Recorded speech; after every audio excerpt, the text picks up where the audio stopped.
Hey everybody, David here, Burlyman40. This is going to be my video response to Taylor, MrUberTater's funny story contest. I don't know how funny it is, but it is a story, so it partly qualifies. This took place back in 1987. I was, I believe, a sophomore in high school. Was working at that time at a store called Frank's Nursery and Crafts, which I don't believe is, I don't think there are any left anywhere in the country. It was a craft store slash garden center. I worked in the garden center, and on this particular Sunday when I was working, on my break I wanted to call a friend of mine.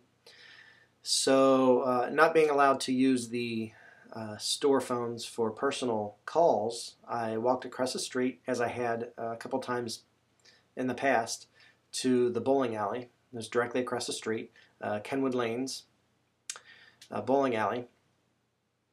To at the end of their bar area, they had these like 2 or 3 cool phone booths, which I'd love to have. You know, you don't see phone booths anymore, and they were the actual full phone booth. But anyway, went across the street to use the phone, and as I walk up to the bowling alley and pulled the door to open it, it didn't quite open right away. So I had to kind of jiggle the handle a bit, and finally it did open. So I proceeded inside to the phone booth to call my friend, and as we're talking, you know, several minutes had gone by at this point, probably 5 or so minutes, maybe more, and I had mentioned that it was eerily quiet in the bowling alley, and that the person who worked behind the bar had not been out yet, and I'd seen no employees. It just seemed dark in there. There were no customers at all. And I said, you know, wouldn't it be funny if they were closed? And I think I no sooner got the words out of my mouth when I was greeted by, I think it was 3 police officers who rather insistently asked me to step out of the phone booth and lean against the bar and spread my legs, which I complied with rather quickly. Yeah, I was searched, and they questioned me a bit, and you know, kind of wanted to know what I was doing there and who I was with, which of course it's funny. I walk up to the bowling alley, and the first big clue was the fact that the door wouldn't open, and I still wasn't picking up on the fact that maybe they were closed. And then I walk in, and it's dark, and there's nobody around.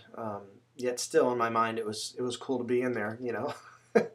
So yeah, stupid kid. Grew up to be a stupid adult, but so some things never change.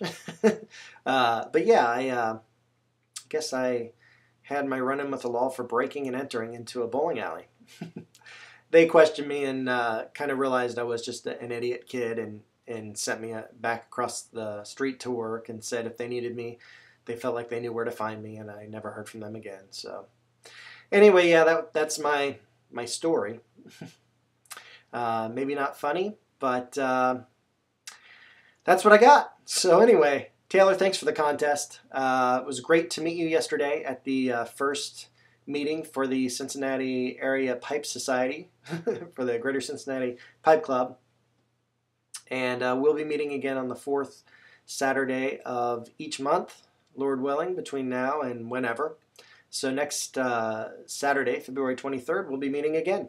And Taylor, it was great to meet you. I know you drove quite a way down from Columbus to be there, so I know you're wanting to start a pipe club yourself, and you probably won't be attending our meetings very regularly, but hopefully we can meet again. And it was great to meet you and your buddy Corey yesterday.